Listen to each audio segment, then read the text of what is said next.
The Snowman. It's one sentence, by the way. The whole thing is one sentence, grammatically.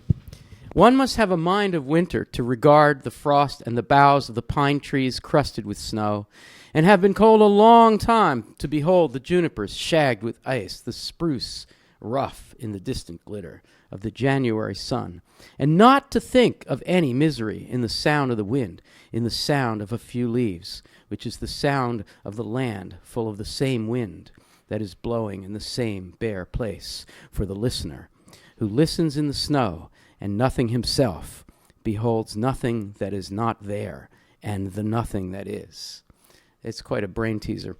All right, so we won't do the whole poem because that takes too long. But first, let me ask someone to say what they think the phrase "a mind of winter" is. One must have a mind of winter. Lily A. Nice and loud. To be thinking of winter. Okay, that's one thing. Anybody else?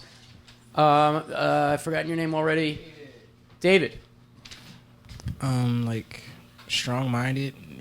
Know where you're What going. Minded? Strong-minded. Like Strong-minded. Oh, like a mind of tough, barren. Yeah. Okay. Anybody be literal about this? What's the poem called? Oh, Jessica, you're helping them.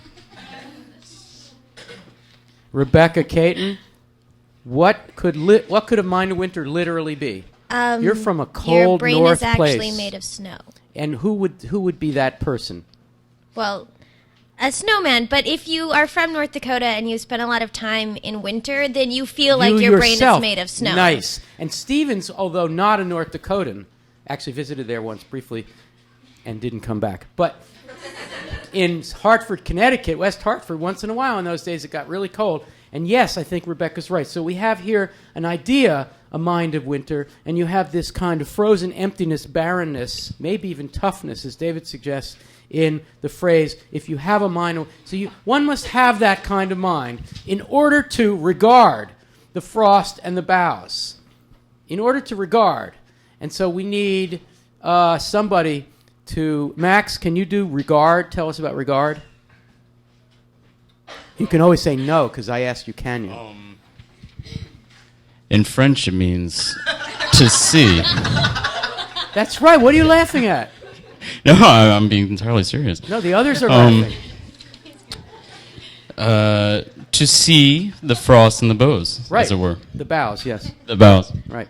Thank you. He's right. See, regard. But what else does regard mean? Kim, what is another sense of the word regard? Where's Kim? Oh, your Right hair. here. It's different. Like to Notice, and there's to another sense. Communicate in a way. I don't know about that, but Okay. The noun regard, high esteem, Okay. esteem usually high. Regard as a verb could refer to the esteem, the perceiving of esteem. Regarding meaning hold in high regard. So if you have a mind of winter, Rebecca Caton, mind of winter gal, one must have a mind of winter in order to regard the snow. What does that make any sense to you? You have to have a mind of winter in order to regard the snow, the coldness. Yeah, I feel like there's something that definitely happens with people who live in Fargo for a long time, where you come to really love the fact that you can't think straight when you step outside because it's so cold, and it doesn't make sense, but it happens It does make to everybody. sense. And Stevens is not saying that you can't think straight because he actually liked crooked thinking. He's saying you can't think, or that you do not think. Period. One must have a mind of winter to regard the frost and the boughs of the pine trees crusted with snow, and have been cold a long time, which is the Rebecca thing, right? And have been cold a long time to behold. Max, behold. It's not French. It's Anglo-Saxon, he's going to say. It's a great word, behold. Come on, Max.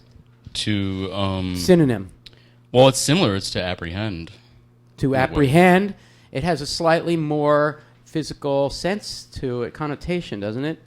Behold is something that biblical figures say, behold, But there's also a, like when I'm hanging around with Alice, I don't just behold her, I behold her, right? So there's a certain, don't I? I can't be in the same room with Alice without beholding her.